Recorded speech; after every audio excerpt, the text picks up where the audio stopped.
വചനസാരം വചനസാരം.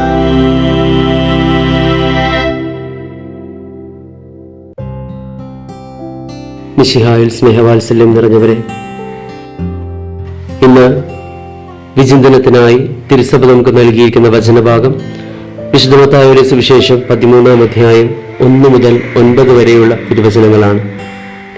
വിധക്കാരന്റെ ഉപമയിൽ നാം പഠിക്കേണ്ട പ്രധാന പാഠം ദൈവവചനത്തോടുള്ള സ്വീകാര്യതയുടെ പ്രാധാന്യമാണ്. ഒരുപാട് വിത്തുകളൊക്കെ പാകിയിട്ടുള്ളവരാണ് നമ്മൾ. എന്നാൽ മണ്ണറിഞ്ഞ് വിത്ത് പാകണം എന്ന് ഒരു ചൊല്ലുണ്ട്. പലപ്പോഴും മണ്ണറിയാതെ നമ്മൾ വിത്തിടുകയും അത് ഫലമില്ലാതെ നശിച്ചു പോവുകയും ചെയ്യാറുണ്ട്. വിതക്കാരന്റെ ഉമ്മയിൽ ഒരു കർഷകൻ വിത്ത് വിതയ്ക്കുന്നു. പക്ഷേ അവ പലതരം മണ്ണിൽ വീഴുകയും പാതയിലും പാറയിലും മുള്ളുകൾക്കിടയിലും ചിലത് നല്ല മണ്ണിലും വീഴുന്നുണ്ട്. നല്ല മണ്ണിൽ വീഴുന്ന വിത്തുകൾ വേരൂന്നുകയും ഫലം പുറപ്പെടുവിക്കുകയും ചെയ്യും. ദൈവവചനം കേൾക്കുകയും അത് സ്വീകരിക്കുകയും മനസ്സിലാക്കുകയും അവരുടെ ജീവിതത്തെ അതനുസരിച്ച് ക്രമീകരിക്കുകയും അതിന് അനുവദിക്കുകയും ചെയ്യുന്നവരെ നല്ല മണ്ണ് പ്രതിനിധീകരിക്കുന്നു.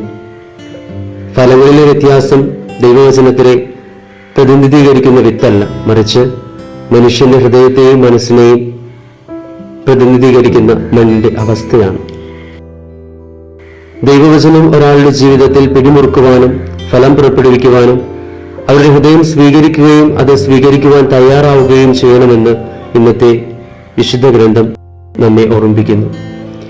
പാറ നിറഞ്ഞ മണ്ണും മുള്ളുകളും ചവിട്ടിമെതിക്കപ്പെട്ട പാതകളും വ്യത്യസ്ത ആന്തരിക തടസ്സങ്ങളെ പ്രതിനിധീകരിക്കുന്നുണ്ട്. ആഴമില്ലായ്മയും ലൗകിക കരുതലുകളും ഹൃദയത്തിന്റെ കാഠിന്യവും ഇത് വാക്കിന്റെ വേരുപിടിക്കുന്നതിൽ നിന്ന് നമ്മെ തടയുന്നുണ്ട്. ഈ ഉപമ മനുഷ്യരെ അവരുടെ സ്വന്തം ഹൃദയത്തിന്റെയും മനസ്സിന്റെയും അവസ്ഥകളെ പരിശോധിക്കുവാനും മാനസാന്തരത്തിലൂടെയും വിശ്വാസത്തിലൂടെയും അനുസരണത്തിലൂടെയും എളിമയുടെയും ദൈവവചനം സ്വീകരിക്കുവാൻ നമ്മുടെ ഹൃദയം പരിശ്രമിക്കുന്നതിനും പ്രോത്സാഹിപ്പിക്കുന്നുണ്ട്.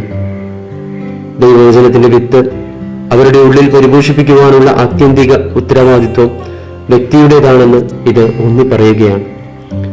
നാം ഏതു വിധത്തിലുള്ള ഹൃദയം ഉൾക്കൊള്ളുന്നവരാണ്? വചനം കേൾക്കുവാനും വളർത്തുവാനും മറ്റുള്ളവർക്ക് പകർന്നു കൊടുക്കുവാനും ആഗ്രഹിക്കുന്നവരാണോ നമ്മൾ?